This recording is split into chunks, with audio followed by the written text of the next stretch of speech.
Hi, my name is Barry Sterling Mitchell. I produce the Sterling Net Point Power Rankings. With me is my co-host, Ben Dickerson. Ben, Yeah, that's me. I am your co-host. My name is Ben Dickerson. I'm ready to talk about these power rankings, man. We got to get updated here. oh man, I tell you, Benny, that you see so many surprises. Let's get into it. Okay, Benny, let's move toward the Sterling Net Point Power Rankings, where we will look at the rankings for all 32 teams.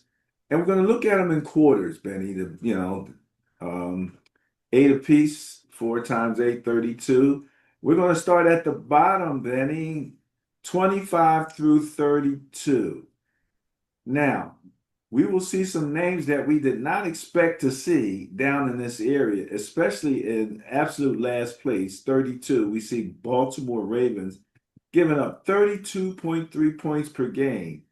Not to mention they're also there in average turnover differential, ATLD. And this, again, the headings up here are ANP, average net points, APF, average points for, APA, average points against, and ATOD, average turnover differential. So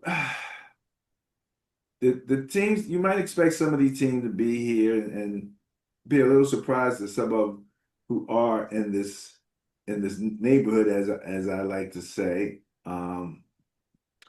But Dallas and Baltimore, as far as being 31st and 32nd, stand out most to me. Of course, we know Tennessee is having a struggling season. So is Cleveland. So it doesn't surprise me to see them in this area. Cleveland being absolute last in scoring at 13.7 points per game. So if Dylan Gabriel don't get it going soon, he might have to go ahead and put Shador in there and see if we can get it up to 13.8. But what do you think about this particular group? Well, it's obviously a very weak group, a group that has lots of issues, some on offense, some on defense, mostly on both. Um, we see a couple of teams with coaches on the warm seat and one coach on a very, very hot seat, and one team whose seat actually flamed out and the coach got fired. So that's it's nothing but gloom and doom down there. Hey, yeah, absolutely, absolutely. All right. Next, we have 17 through 24. And so now we start to edge into, and I always remind people the averages for net points and turnover differential can go from positive to negative. Um, and let's face it, Benny, the whoops, what did I just do here? There we go. This is, where some of the teams you wonder why they're there. The Chargers, 0.3 average net points. The Eagles, negative 0.2. Now you can see my Niners, and Dallas is -1. You'll see it's so interesting that they could even be that high considering where their defense is. Carolina, negative 2.3. Chicago, -3, and your beloved New York Giants at negative 3.8. But these teams are kind of on the come up a bit. I think they're rising. They won recently, so they're moving up a little bit. You got this 17 through 24 ranking for scoring in that 23 to 20.8 range, where my beloved Niners are at 24. Uh, the Chargers aren't supposed to be down here. They're supposed to be a little more powerhouse offense, I do believe. And then when you look in their defense, average points against, you see teams that, okay, the Philadelphia Eagles are going to be 19th in defense, that don't look like a Super Bowl type team. And the other thing is your daughter's beloved Tampa Bay Buccaneers at 24th, giving up 25.2. That's kind of why Baker has to play hero ball because they are giving up some points over there. And I don't see the average turnover differential 0.2 down to 0.5. Nothing devastating there. I do see your Giants coming in at 24th, Dallas at 21st, and again, and Green Bay 19th. the Chargers at 17th in terms of turnover differential. And that's where you have either more or less takeaways than giveaways. And that's how you come up with those numbers. Anything for this group?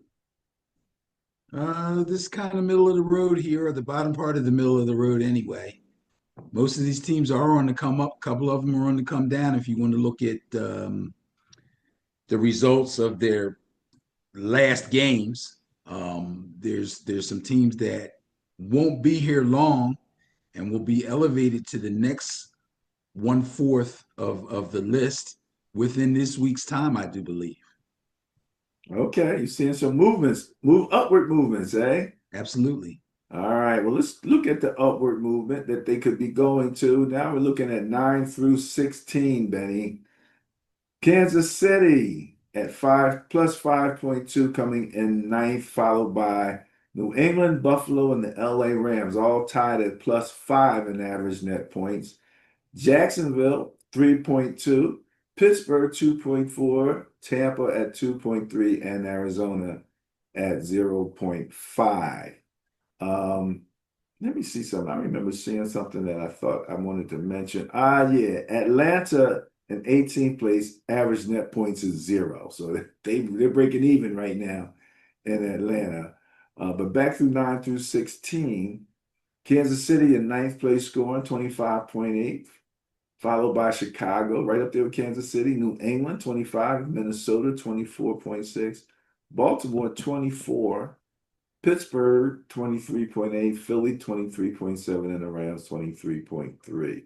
So that's the scoring averages for those teams, and some of those teams are being given some Super Bowl hype. In terms of defense, New England only giving up 20 points.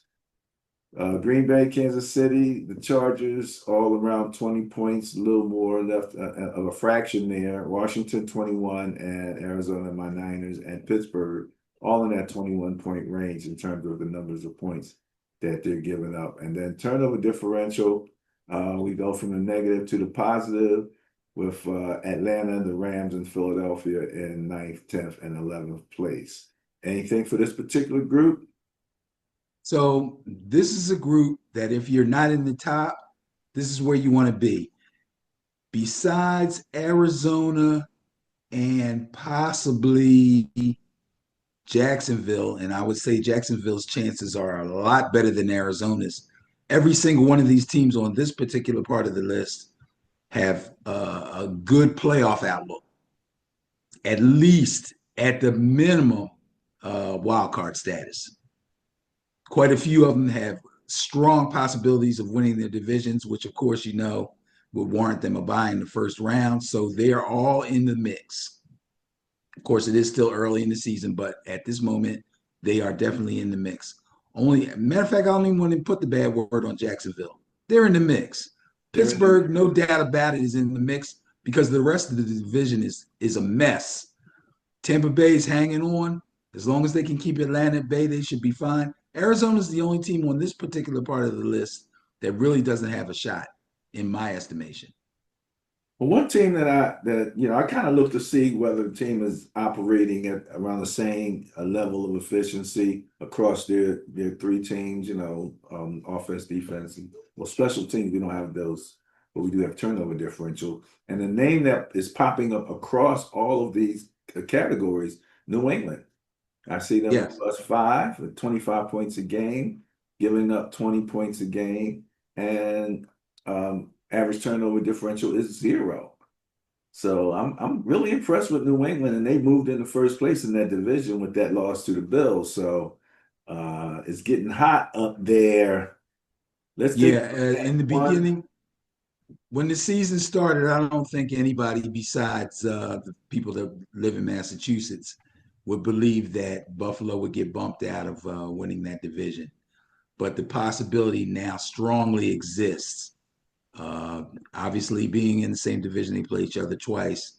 So New England's got the upper hand right now. Buffalo's going to have to regroup. And I tell you what, you look at the defensive outlook alone, right? New England is where? ninth. Ninth. Buffalo's defense is where? They're up in the next group up probably. Let me see. Or were they below? For some reason, I thought they were below. I do think No, they so. weren't. And go down one. Yeah, they're below. That's my point. That's my point. That's the difference. Okay. Defense is the difference. New England's defense has achieved, and Buffalo's defense is starting to look a bit lackluster. As I listen to some of the analysts talk about Buffalo's defense, it seems like they're losing schematically, you And know, that ain't good. and that really ain't good. So they're gonna have to come up with something there. But so there you go, 9 through 16, Benny. So let's go through 1 through 8. And again, this group should have the highest potential to get to a Super Bowl, potentially win one. And let's just go across first place and give this first place group a hand, Benny.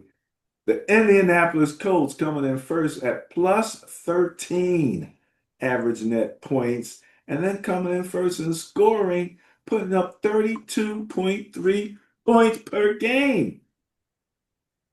That's some ball, man. I love watching them guys, man. Now, Houston, a surprise number one, only allowing 12.2 points per game. So the Texans are coming in with defense, Benny.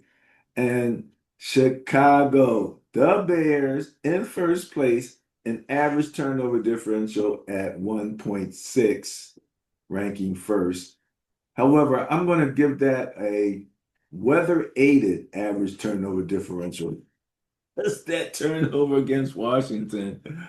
Oh my goodness, it just went right through Jayden Daniels' hands, and the next thing you know, bam, they were on it. So that was a fun game to watch.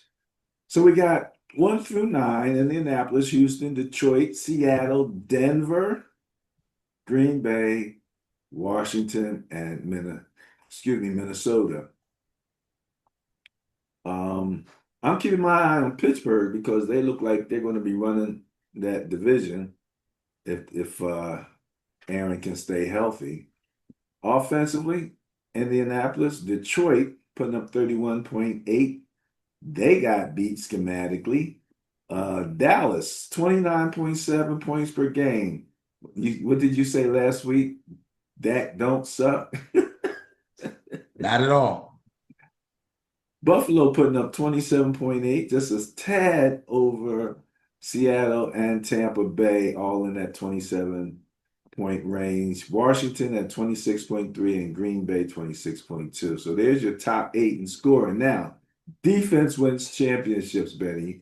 So we're looking at Houston, Denver, the Rams, the Colts in fourth place. It's nice to be in first place in scoring and fourth place on defense. Minnesota, Seattle, Atlanta, and Jacksonville. I think the Atlanta, Jacksonville are two of the teams that we're not used to seeing in that top 8 like that. Not in defense. Especially not in defense. Exactly. So as far as turnover differential, Chicago, there's your Steelers. Jacksonville, again, Jacksonville has been in first place at certain points. The Lions, Indianapolis, Tampa Bay, Kansas City, and New Orleans. Tampa Bay, Kansas City, New Orleans are tied. Yes, okay. Those 3 tied, taking 6th through 8th place. So your top 8, Benny, what do you got for this group? So if I'm not mistaken, 14 teams make the playoffs, right? 7 per conference? I believe so. So if this is the top 8, and I just said 2, possibly, definitely one of the next 8, and possibly 2 of the next 8 have a weaker chance of making the playoffs than the rest of the guys. That pretty much adds up to 16. Well, less than 16. It's 16, 15. It's 14. Right. Yeah, 14. Okay. So again, strongest chance of making the playoffs. The only difference will be who gets that first round by winning their division. And a lot of these division championships are going to come down to the wire, come all the way down to week 17, possibly week 18 before they're done. And quite a few teams are going to be sneaking up and snatching wild card spots. So The playoff race is going to be extremely important and extremely exciting coming down the end, but it is still very early. But as you can see, things are starting to shape up. And I do believe I don't see any real surprise teams in this area, except for the fact that I don't think, this is me personally speaking, I don't think Houston's going to be able to hang on. I think Seattle's going to be real strong coming down the stretch along with Green Bay. Washington may falter, and Minnesota may falter. So that's going to make room for some of those teams in that second group of 8 to move up and take spots. But other than that, I don't see any big surprises. Well, Minnesota may falter, but it won't be for lack of quarterbacks because it seems as if JJ uh, and Wentz are both healthy now. They're So both healthy. yeah, they have to decide who they're going to play at this particular point. So they got two quarterbacks, where most teams don't have one, or they have one and that's about it. Um, but yeah, I'm again Indianapolis, first and net points, first in scoring, fourth in defense, and fifth in turnover differential. So we got to keep an eye on those guys right there, man. And what do you see here? What do you think, Benny? Um, is Let me see. In the top 8, I see AFC, AFC, NFC, NFC, AFC, NFC, NFC, and all right. Uh, Just about split there. I think NFC picks up a majority in your top 8. So, all right. Let's see here. So again, Sterling Net Point Power Rankings, where you can come and get the truth about what your team is doing. I mean, it's obvious. Again, you take a team like the Cowboys, you can listen to what they say, but when you look at that defensive ranking, if it doesn't fit that ranking, you know that they're feeding you a bunch of hooey. So that's why we like the stats. There's no opinion, no conjecture. It is what it is, and the average net points will always um, be the truth in terms of the balance between offense and defense. Thank you again. Visit the Sterling Net Point Power Rankings, where we are on Facebook, Instagram, and you can go to www.sterlingnppr.com. Thanks again.